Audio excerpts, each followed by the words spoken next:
आमतौर पर मतलब जितने कल से लेकर आज तक जितने एक्सपर्ट से बात हो रही है, सब ये बोल रहे हैं कि इस बजट के बाद है ना, फिक्स इनकम में, डेट में पैसा लगाना थोड़ा अट्रैक्टिव हो गया। अब तो आप तो हार्डकोर इक्विटी वाले हैं, उसमें भी कभी कभार ही मतलब साल 2-4 साल में एक आध बार आप मंदी की बात करते हैं, बाकी तो हमेशा आपका चेहरा मुस्कुराता हुआ ही रहता है। तो अब क्या वाकई में आप ये सोचते हैं कि 8-9% का डेट में अच्छा सा रिटर्न आ जाए बुरा नहीं है इक्विटी में इतनी रिस्क ऊपर नीचे लेके? मैं तो नहीं सोचूंगा, क्योंकि मैं डॉलर इन्वेस्टर हूँ। जी। मुझे लगता है कि 4% मेरे करेंसी में चले जाएंगे। हम्म। बट अभी कई बॉन्ड्स हैं हमारी अच्छी अच्छी इंडियन कंपनीज के, हम्म। जिसमें आपको एक साल में 25% भी मिल सकते हैं। मैं तो वो आज पर्सनली सोच रहा था लेने की एक आध।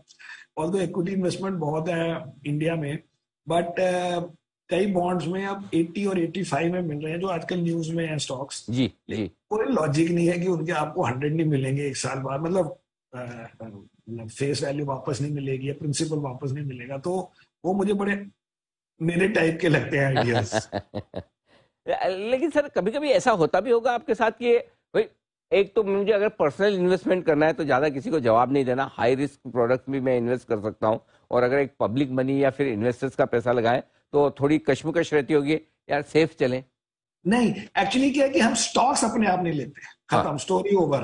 एक भी ओके। स्टॉक नहीं लेता अपने। वो पुराने मेरे पड़े हुए हैं 3-4 एचडीएफसी बैंक और एक दो और पुराने स्टॉक्स पड़े हैं। ओके। मैं स्टॉक्स अपने आप नहीं लेता, मैं फंड में, अपने फंड में लेता हूँ। और अपने फंड में जब मैंने डिसीजन लेनी है, तो जब वो मेरे लिए ठीक है, सबके लिए ठीक है, तो that broadly we don't do. लेकिन अगर कभी जैसे प्राइवेट को इक्विटी लेनी, वो भी मैंने बंद करी हुई है, उसमें हमेशा नुकसान ही रहा है।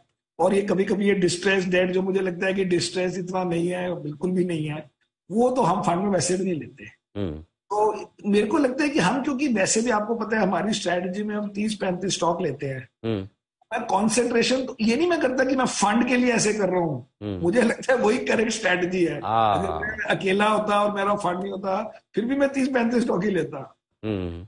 और मैं वैसे भी अपने फंड का लार्जेस्ट इन्वेस्टर हूँ, तो एक ही अच्छा, बात। नहीं ठीक बात है, फेयर इनफ। तो सर अभी इस वक्त फंड में बताएं, बजट के बाद आपकी पोजीशनिंग कैसी है लॉन्ग शॉर्ट के लिहाज से? हमारी लॉन्ग शॉट की पोजीशनिंग बड़ी वैसे तो गलत निकली, क्योंकि हम तो कुछ 72 नेट पे है। अच्छा। तो हमने सोचा था कि बजट ठीक होगा, अच्छा होगा। और पहले भी क्योंकि जनवरी मंथ खराब रहा था, हम्म। तो मार्केट का और सबका, तो हमने सोचा कि ये गलत है कि इतना हमें अंडर परफॉर्म नहीं करना चाहिए। जब यूएस भी अच्छा कर रहा है और चाइना भी अच्छा कर रहा है, दैट मीन आउटसाइड इंडिया अच्छा कर रहा है। तो हो सकता है कि कुछ लोगों ने, एफआईआई ने मोस्टली, इंडिया बेच के चाइना जाने की कोशिश करी हो, तो वो हो सकता है थोड़ा बहुत वो ट्रेड हो रहा था। लेकिन बजट अच्छे होने के बाद कल की परफॉर्मेंस तो डिसअपॉइंटिंग थी। सारे स्टॉक्स गिर गए, हमारे बैंक्स वगैरह गिर गए। बट हमने मंडे को, that means one day before budget, हमने गुजरात अंबुजा लिया था। Okay. It had already fallen 20-25%। तो उसमें हमने अपने जो नॉर्मल हम 2-3% के ये नए नए चीजें लेते हैं, वो हमने ली थी, थिंकिंग की हम्म। ये ठीक है। और अभी भी कहते हैं ठीक है, और फिर और ले लेंगे आफ्टर सम टाइम। ठीक बात है।